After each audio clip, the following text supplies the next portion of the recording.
One after another, athletes face Larry Nassar and recount sexual abuse. Lansing, Michigan, armed with pieces of paper etched with their memories of sexual abuse, they stepped forward, one by one, nearly 100 of them, with more to come.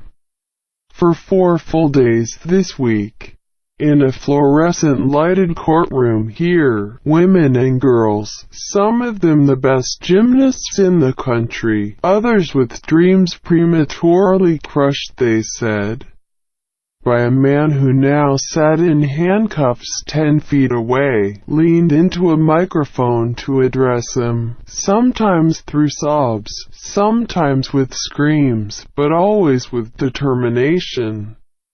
Aly Raisman, 23, who won gold medals at the past 2 Summer Olympics, told of late-night knocks on her hotel door while she was competing overseas as the man, Dr. Lawrence G. Nassar.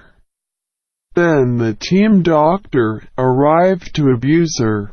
A teammate at the 2012 London Games, Jordan Weber, who until Friday had not identified herself as a victim of Dr. Nassar's, recalled the torment of the Games, where she was a part of the American team that won a gold medal but, she said, had to submit to his care under the auspices of the sport's governing body, USA Gymnastics. Our bodies were all hanging by a thread in London, she said.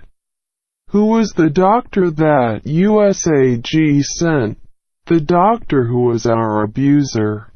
For other young athletes just striking out, there seemed little they could do but give in, buckling under the pressure of knowing so many stars had seemingly benefited from him.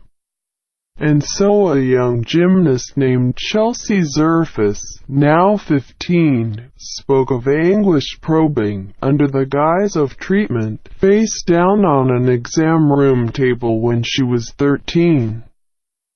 Feeling helpless to challenge a doctor at that age, the occasion of the hearing, to help a judge decide Dr. Nassar's prospective sentence on state charges of nearly a dozen sexual assaults, appeared almost beside the point. He had been sentenced to 60 years in federal prison on a child pornography conviction, and the judge in this state court hearing has said that Dr. Nassar, 54, who has pleaded guilty to several sexual assault charges, can expect to spend the rest of his life in prison.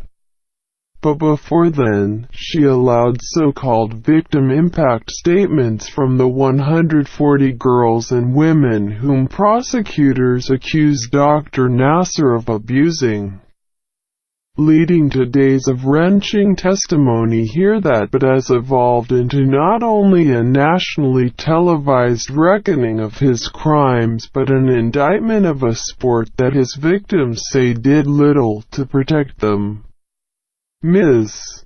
Raisman added that she had not been planning to speak in court. I was scared and nervous, she said, but decided to add her name to the list once she began listening to the impact statements that were delivered earlier this week. My dream, she said, is that one day everyone will know what the words "me too" signify, but they will be educated and able to protect themselves from predators like Larry so that they will never, ever have to say the words "me too." The room filled with applause as Ms. Raisman thanked the judge and backed away from the microphone. More women were waiting their turn.